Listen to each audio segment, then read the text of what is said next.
রাসূল সাল্লাল্লাহু আলাইহি ওয়াসাল্লাম যখন মক্কায় দাওয়াত দিতে গিয়ে বিভিন্ন ধরনের জুলুম এবং প্রতিবন্ধকতার সম্মুখীন হচ্ছিলেন, এক পর্যায়ে আকাবার প্রান্তরে মদিনা থেকে আসা কিছু সাহাবী, যাদের সংখ্যা ছিল, পুরুষদের সংখ্যা ছিল 70 জন, নারীদের সংখ্যা ছিল 2 জন, আল্লাহ রাসূল সাল্লাল্লাহু আলাইহি ওয়াসাল্লামের কাছে আকাবার প্রান্তরে রাতের অন্ধকারে তারা এসে বায়াতবদ্ধ হতে চাইলেন এবং আল্লাহ রাসূল সাল্লাল্লাহু আলাইহি ওয়াসাল্লামকে মদিনায় নেওয়ার জন্য তারা সনির্বন্ধ আহ্বান জানালেন।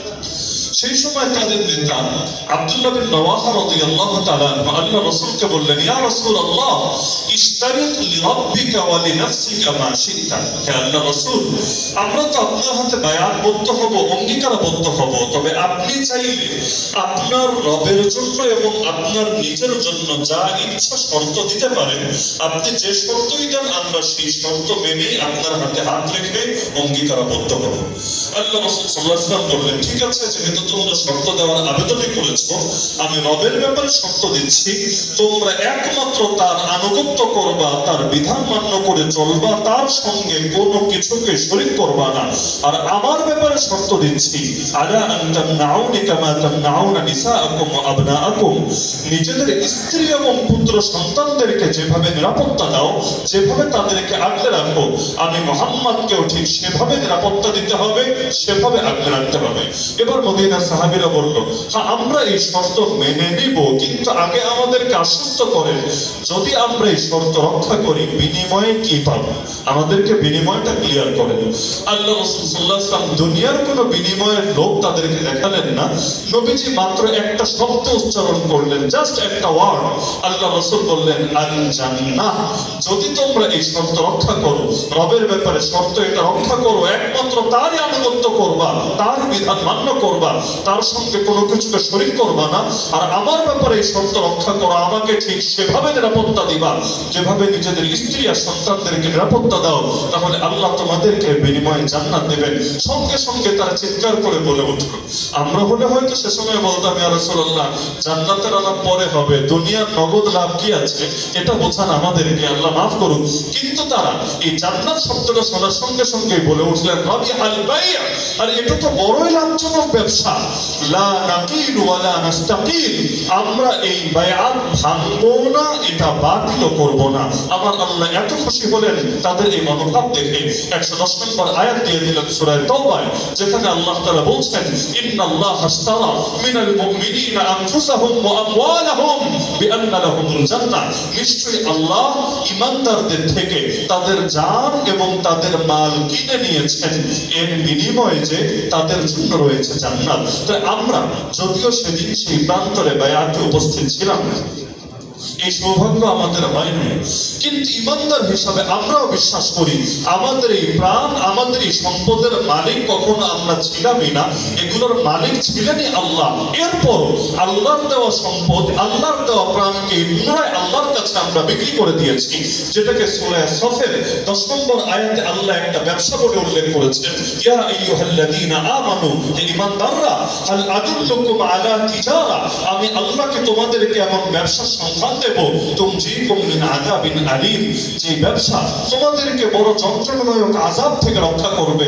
কি সেই ব্যবসা? আল্লাহ শিখিয়ে দিচ্ছেন, তুমিনুনা বিল্লাহি ওয়া রাসূলিহি ওয়া তুজাহিদুনা ফি সাবিলিল্লাহি বিআমওয়ালিকুম ওয়া আনফুসিকুম, সেই ব্যবসা হলো তোমরা ঈমান রাখবা আল্লাহর উপরে এবং তার রাসূলের উপরে, আর জিহাদ করবা আল্লাহর পথে নিজেদের জান দিয়ে আর নিজেদের মাল দিয়ে। যালিকুম খায়রুল লাকুম ইন কুনতুম তা'লামুন, এটাই তোমাদের জন্য কল্যাণকর যদি তোমরা বুঝতে পারো। তাহলে আমরা আল্লাহর সঙ্গে ব্যবসা করতে চাই কিনা? যদি আল্লাহর সঙ্গে ব্যবসা করতে চাই, তাহলে ব্যবসার মাধ্যমে হলো আল্লাহ শিখিয়ে দিচ্ছেন একমাত্র আল্লাহর উপর ঈমান রাখতে হবে। যেই ব্যক্তি আল্লাহর উপর ঈমান রাখে, সে সর্বময় ক্ষমতার মালিক, সার্বভৌমত্বের মালিক কাকে মনে করে? আল্লাহর উপর ঈমান রাখার অর্থই তো হলো লা ইলাহা ইল্লাল্লাহ, জীবনের কোনো ক্ষেত্রে এক আল্লাহ ছাড়া আর কাউকে আনুগত্য করার, বিধান মান্য করার উপযুক্ত আমরা মনে করি না। আল্লাহর উপর ঈমান রাখার অর্থই তো এটা। মসজিদে আসলেও যেভাবে আল্লাহকে রব মেনে ইবাদত করি, আমি যদি পার্লামেন্টেও যাই, আমি যদি কোর্ট কাছারিতেও যাই, আমি যদি অর্থনীতিও চালাই, আমি যদি রাজনীতিও চলাই, সেখানেও আমার সবকিছু হবে এটাকে কেন্দ্র করে। আমার আনুগত্য পাওয়ার উপযুক্ত একজনই, তিনি কে? আল্লাহ। তো আল্লাহ তাআলা শিখিয়ে দিচ্ছেন যে ঈমান রাখতে হবে আল্লাহ এবং তার রাসূলের উপর, আর জিহাদ করতে হবে জান এবং মাল দিয়ে। জিহাদ মানেই কি? কোরআন আল্লাহ শিখিয়ে দিচ্ছেন আল্লাহর জমিন থেকে ফিতনা নির্মূল করার জন্য এবং আল্লাহর জমিন আল্লাহর দ্বীনকে বিজয়ী করার জন্য যে লড়াই, সেটাই হলো জিহাদ। ওয়াকাতিলুহুম হাত্তা লা তাকুনা ফিতনা ওয়া ইয়াকুনা আদ-দীনু কুল্লুহু লিল্লাহ। তাহলে ফিতনা থাকবে যতদিন, ফিতনার বিরুদ্ধে লড়াইও লাগবে ততদিন। যার কারণে 2024 চলে গিয়েছে, তাতে কি? আজকে 2026-এর 4 জুলাই এসেছে, তাতে কি? যতদিন পর্যন্ত ফিতনা থাকবে ততদিন পর্যন্ত ঈমানদারদেরকে সেই ফিতনার বিরুদ্ধে লড়াই ঠিকই চালাতে হবে। 2024-এর জুলাই এসেছিল, এক ফ্যাসিস্ট দূর হয়েছে। 2024-এর জুলাই এসেছিল, বহু ধরনের জুলুম থেকে জাতি মুক্তি পেয়েছে। কিন্তু 2 বছর এখনো পরিপূর্ণ হয় নাই। রাত 12টা বাজলে গণ অভ্যুত্থান দিবস আসবে, 2 বছর পরিপূর্ণ হবে।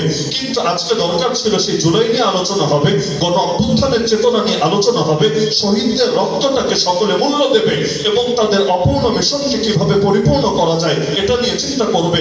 কিন্তু কি আজীব এক সময় আমরা আছি। সেই জুলাইতে এসে, এখনো তো জুলাই শেষ হয় নাই, যেহেতু 36 দিনে শেষ হবে ইনশাআল্লাহ, সেই জুলাইতে এসে মাত্র গণ অভ্যুত্থান দিবসের একদিন আগে আজও হেলমেট মাথায় দিয়ে কিছু গুন্ডা আবারও পৈশাচিকতা করার জন্য রাস্তায় নেমে এসেছে। যেখানে দেশের মধ্যে গ্যাসের সংকট, বিদ্যুতের সংকট, আজ পত্রিকায় এসেছে বাংলাদেশে পোশাক শিল্প ইতিমধ্যে 30 থেকে 40% তাদের কার্যক্রম ব্যাহত হয়ে গেছে। আজকের প্রথম আলোতে আমি দেখেছি 30 থেকে 40% যদি ইতিমধ্যে হয়, তাহলে অবস্থা যদি সামনে চলতে থাকে, এমনকি ইতিমধ্যে অনেকগুলো প্রতিষ্ঠান বন্ধ করে দিতে, তার কর্মচারীদেরকে ছুটি দিয়ে দিতে বাধ্য হয়েছে গ্যাসের জন্য। বহু জায়গায় সকাল থেকে দুপুর না বিকাল পর্যন্ত দাঁড়িয়েও গ্যাস পাচ্ছে না, মানুষ হাহাকার করছে। এর মধ্যে বিদ্যুৎ বিল, আমি যদি আমার বাসার কথাও বলি, ব্যবহার স্বাভাবিকই আছে, কিন্তু ভূতরে বিল শুধু বেড়েই যাচ্ছে। বিশেষ করে যারা প্রিপেড মিটার চালায়, তাদের তো মাথায় কর মানে আসমান ভেঙে পড়ার অবস্থা হয়েছে। আগের চাইতে আরো দ্বিগুণ ভরেও মাস শেষ করা যাচ্ছে না, বরঞ্চ 20-22 তারিখ আসলে আবারও বিল ফুরিয়ে যাচ্ছে। যাচ্ছেটা কোথায় আল্লাহ ভালো জানে।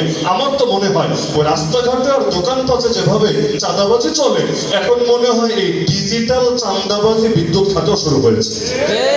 আসলে বিল বাড়ে নাই, বিদ্যুতের বিল স্বাভাবিকই আছে, কিন্তু সঙ্গে চাঁদা বিল যুক্ত হয়েছে। তো চাঁদা বিল, ধান্দা বিল, বিদ্যুৎ বিল সবগুলো মিলে পরিমাণ তো বাড়বেই বটে। তাহলে একদিকে মানুষ পেরেশান এগুলো নিয়ে, একদিকে এমন একটা চারিদিকে হালত হয়েছে যে এখন মনে হয় আবার কখন জানি জনগণ রাস্তায় নামে। তার মধ্যে এই জুলাই থেকে দৃষ্টি সরানোর জন্য, এই বিদ্যুতের সংকট, গ্যাসের সংকট থেকে দৃষ্টি সরানোর জন্য ক্যাম্পাসে আবার শুরু হয়ে গিয়েছে তাণ্ডব। যাকে মনে চাচ্ছে ধরে মাথা ফাটিয়ে দিচ্ছে, হসপিটালে ট্রিটমেন্ট নিতে গেলে সেখানে পর্যন্ত আক্রমণ চালিয়ে দেওয়া হচ্ছে। এমনকি সামান্য রাজনৈতিক তুচ্ছ স্বার্থকে কেন্দ্র করে কারো চোখকে নষ্ট করে দেওয়া হচ্ছে। জুলাই তো এজন্য আসে নাই যে এক সরকার গিয়ে জাস্ট আরেক সরকার ক্ষমতায় বসবে, বরং জুলাই তো এজন্য এসেছিল আর কোনো মায়ের বুক খালি হবে না, আর কারো চোখ থেকে অশ্রু ঝরবে না, আর কাউকে রাতের বেলা হাঁটতে গেলেও ছিনতাইয়ের শিকার হতে হবে না, আর কাউকে পথে ঘাটে জুলুমের শিকার হতে হবে না। অথচ পরিবর্তনটা আসলো কোথায়? দেখা যাচ্ছে এখনো পর্যন্ত দেশের মানুষ মাঝে মাঝে আফসোস করে বলছে, বিগত দিনেই তো ভালো ছিলাম, লাভটা কি হলো এত রক্ত দিয়ে? আমি মনে করি যতদিন পর্যন্ত অন্ধকারের জায়গায় আলো না আনা যাবে, এক অন্ধকারের দ্বারা আরেক অন্ধকারের সংশোধন কখনোই হবে না, অসম্ভব না। ওয়াকুল জাআল হক ওয়া যাহাকাল বাতিল ইন্নাল বাতিলা কানা যাহুকা। তুমি বলো হক এসেছে, বাতিল দূর হয়েছে। নিশ্চয়ই বাতিল দূর হওয়ারই ছিল। আমার নবী যেই সময় সমাজে এসেছিলেন, সমাজ বিপ্লব ঘটিয়েছিলেন, সেই সময় পৃথিবীতে 2টা সুপার পাওয়ার ছিল। একদিকে ছিল রোম, আর একদিকে ছিল পারস্য। রোমনদের ছিল নির্দিষ্ট আদর্শ, পারস্যদের ছিল নির্দিষ্ট আদর্শ।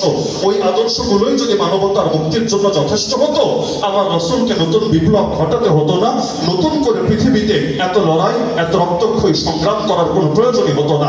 আমার নবী এবং তার সাহাবীরা, যাদের এক এক ফোঁটা রক্ত আমাদের সকলের রক্তের চাইতে দামি, তার রক্ত দিয়ে একটা বিপ্লব এজন্যই ঘটিয়েছেন যে রোমনদের আদর্শে আমাদের মুক্তি নাই, পারস্যদের আদর্শে আমাদের মুক্তি নাই, মার্কিনীদের আদর্শে আমাদের মুক্তি নাই, চায়না রাশিয়ার আদর্শ আমাদের মুক্তি নাই, ইন্ডিয়ার দালালিতে আমাদের মুক্তি নাই, মানব রচিত কোনো কিছুতে আমাদের মুক্তি নাই। আমাদের মুক্তি একমাত্র রব্বুল আলামিনের আদর্শ অনুসারে।